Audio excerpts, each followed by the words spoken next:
Hello friends, let us now learn some important points about the goiter. Okay, what is goiter? Goiter mainly occurs due to the enlargement of the thyroid gland will result in goiter.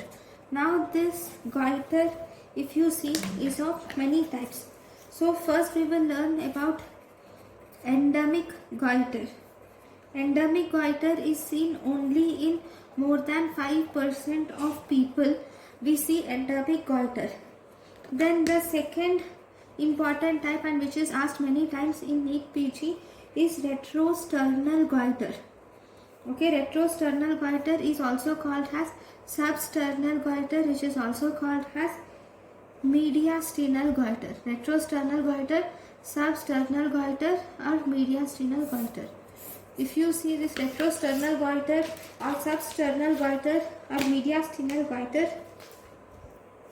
in this almost more than 50% of the thyroid in this retrosternal or substernal or mediastinal goiter, it is present below the neck of thyroid. Almost 50% of thyroid is present below the neck of the thyroid, and this retrosternal goiter is mostly asymptomatic goiter, and this is detected by X-ray.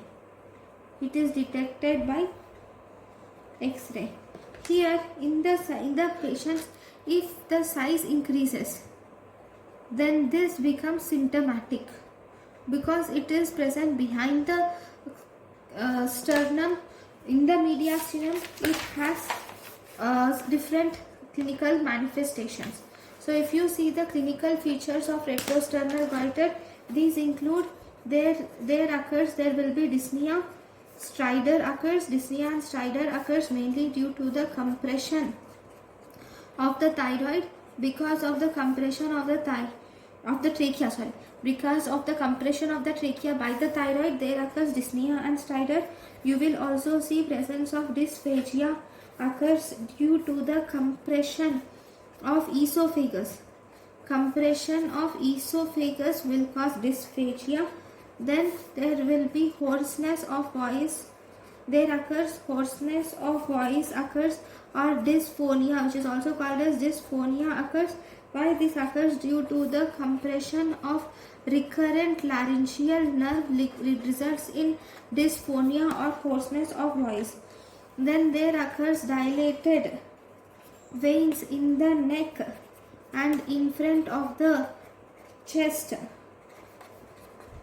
There occurs dilated veins, and you see Pemberton sign is seen to be positive.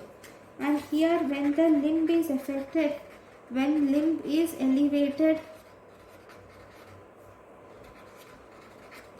above the forehead, when the limb is elevated above the forehead, then you will see presence of facial puffiness will be seen, and you will see presence of faintness, facial puffiness or faintness or dizziness is seen if you elevate the limb above the forehead. So this is called as Pemberton sign. How are you going to treat the retrosternal goiter? Retrosternal goiter is mainly treated by doing thyroidectomy with cervical incision. By doing thyroidectomy with cervical incision, so this will treat the retrosternal goiter. Now,